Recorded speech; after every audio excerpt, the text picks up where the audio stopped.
शिक्षा में। लोगों ने उस पर भी आक्षेप लगाया कि इसी के सर्टिफिकेट नकली हैं। अरे भाई सर्टिफिकेट नकली हैं। जिस धारा प्रवाह से अंग्रेजी में, जिस धारा प्रवाह से हिंदी में वो प्रभावित होकर के वार्तालाप करती है, आज दिन तक कोई मिनिस्टर हमने ऐसा वार्तालाप करते नहीं देखा। अनपढ़ आदमी बोल सकता है क्या? नकली सर्टिफिकेटों वाला बोल सकता है क्या? बिना साधना के कोई ऐसा बोल सकता है क्या? पर ये राजनीति में ये चलता रहता है। आज हमारी शिक्षा प्रणाली प्रायः मृत सी हो चुकी है। उस समय शिक्षा प्रणाली थी, गुरुकुल के माध्यम से सारी विद्याओं को सीखता था विद्यार्थी।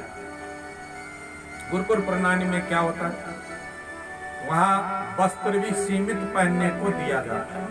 लंगोट, धोती और उपरना, ठंडियों में गर्म स्वेटर दिया जाता है, जर्सी, यही वस्त्र पहनने को। जमीन में शयन होता है, उसकी चटाई, उसके ऊपर छोटी दरी और ठंडियों में छोटा सा गद्दा होता है। ओढ़ने के लिए गर्म दुशाला दिया जाता है। ये गुरुकुल प्रणाली की मैं बात कर रहा हूँ। और वहाँ अपने वस्त्र खुद धोने पड़ते हैं। गुरु जी के वस्त्र, उनकी धोती लंगोटी को भी खुद धोना पड़ता है। और पूरी विद्या अपने आप आती रहती है कि कन पोचा मरना, कन झाड़ू मरना, कन नाली साफ करना, कन गोबर कटना, कहीं घिन नहीं होती है। आज के बच्चों के सामने वो यहाँ लाओ ना उनको, वहाँ के बच्चों को यहाँ लाओ जिनका जन्म हुआ, तो वो इनके दर्दी खुट वो जन गोड़क मोल दिया को। क्यों? उन्होंने देखा ही नहीं, उनको कहाँ पता। तो ये प्रणाली थी हमारी, शिक्षा का एक अंग था। भिक्षा मांगने के लिए विद्यार्थियों को भेजा जाता था कि जाओ भिक्षा लाओ गांव से। शिक्षा का एक अंग था। हमने भी उसमें तो पढ़ाई करी, आपने भी करी होगी। पहला जमाना का मास्टर लोग के मंगा था, के मंगा था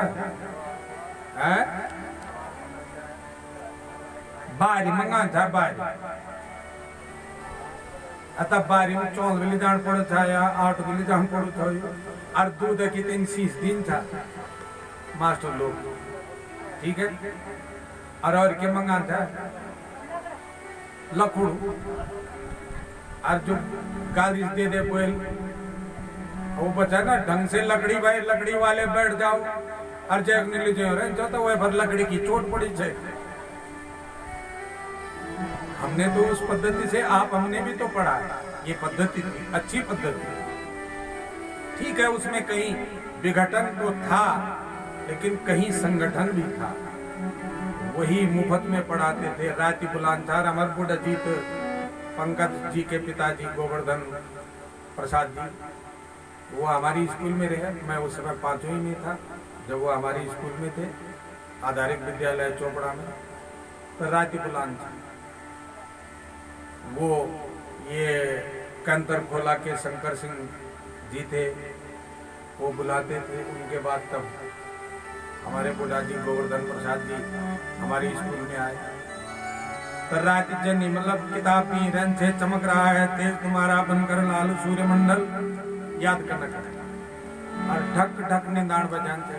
तो कंतर खोला का शंकर सिंह जी तो पुरुष धरियो रहे जो बड़ सुराण में, और इन मरचा हुए पुरुष से कट के पूरी रात भर तक नींद नहीं आती। लेकिन वो आज हमारे चित्त में बसी हुई पढ़ाई है। मुफ्त में पढ़ाया, आज तक ट्यूशन दे के भी उन पढ़ाई नहीं हो सकी थी, फीस देने के बाद भी वैसी पढ़ाई नहीं। उन लोगों ने मुफ्त में पढ़ाया। उनका ये त्याग तपस्या थी, अपने विद्यार्थियों के प्रति उनका स्नेह था और विद्यार्थियों का उनके प्रति श्रद्धा भाव था, सेवा भाव था। इसलिए जितना भी पढ़ा वो हृदय में हृदयंगम हो गया। तो उस समय महाराज 1831-32 में बता रहा हूं कि 108 विषयों की डिग्री भारतवर्ष में मिलती थी, और वो भी मुफ्त के विद्यालयों में कोई फीस नहीं होती। विद्यालयों का संचालन कुलपति किया करते थे, जो वहाँ के आचार्य, उनको कुलपति बोलते हैं, वो अपने आप किया करते थे। विद्यालय अनुदान पर चलते थे। लोग, किसान लोग गेहूं, धान ये सब भेज देते थे, साग सब्जी भेज देते थे, दाल दलहन भेज देते थे, तेल तिलहन भेज देते थे। वहाँ गाय गौशाला में पलती थी तो दूध दही छाछ ये वहाँ प्राप्त होता था। ये सब काम विद्यार्थी को आते थे, इसलिए चौमुखी विकास होता था उस विद्या के कारण। आज विद्या एकोन्मुखी हो चुकी है, इसलिए न तो विद्यार्थी का कल्याण हो रहा है और न उस विद्या का कोई लाभ अर्जन कर पाता। तो कहा आत्मदेव ब्राह्मण ने पढ़ाना शुरू किया, अक्षरारंभ हुआ। धुंधली ने अपने बेटे को हाथ पकड़ा कि नहीं ये तो इतनी पढ़ानी। उस आत्मदेव ने कहा जो भी पढ़ाना है पढ़ाओ। दोनों का अक्षरारंभ किया, विद्यालय में भर्ती किया। महात्मा स्वरूप गोकर्ण जो थे वो साक्षात महात्मा ही थे, यति महाराज ही फल के रूप में आए थे। वो जो गुरुजी पढ़ाते, जो निर्देश होता वो हृदयंगम कर लेते, तत्काल याद कर लेते। लेकिन धुंधकारी स्कूल में भी क्या करता था वो सुन लो।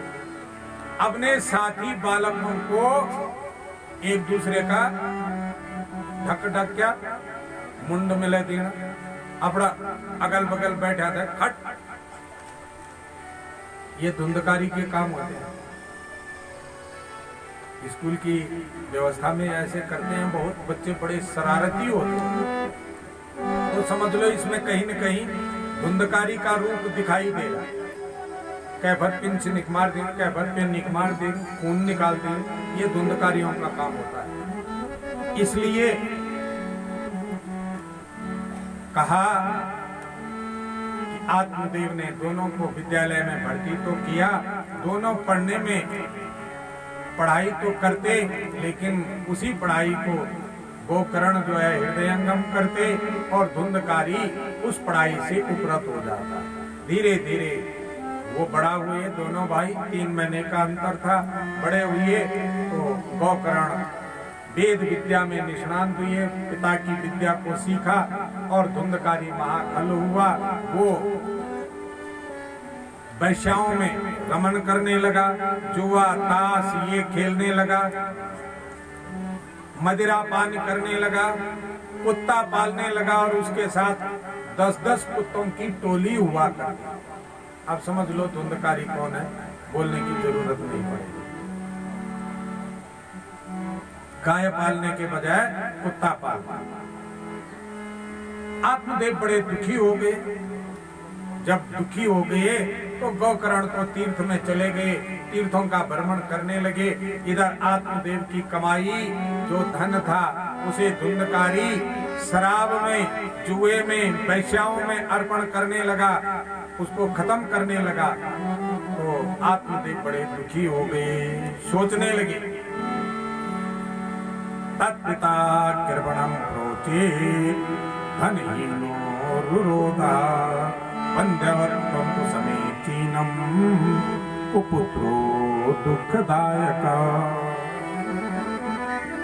इससे बढ़िया तो बिना संतान के ठीक था, कुपुत्रो दुःखदायक। इससे तो बांझ रहना ही ठीक था, क्योंकि कुपुत्र दुख देने वाला है।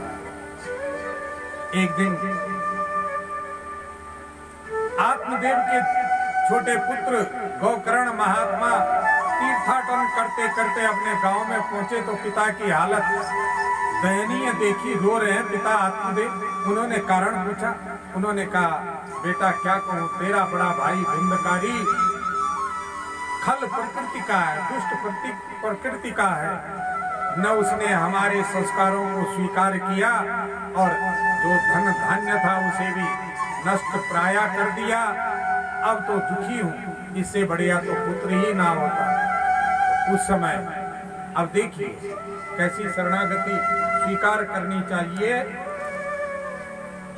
कैसी शरणागति स्वीकार करनी चाहिए, ये आत्मदेव से सीखना चाहिए। उस समय गोकर्ण जी समझा रहे हैं, असारा ऐसे ही हो जा रहा है बार। असारा खल संसारो दुख रूपी विमोह का सुता कस्या धनम कस्य स्नेहवान ज्वलते सम। ये पिताजी, कौन किसका पुत्र, कौन किसका पिता, आप व्यर्थ में इस विमोह में पड़ रहे हो, ज्ञानी हो फिर भी इस मोह के चक्कर में पड़ रहे हो। ये जिसको हम अपना मानते हैं, ये शरीर भी हमारा है, ये भी हमारा है। अब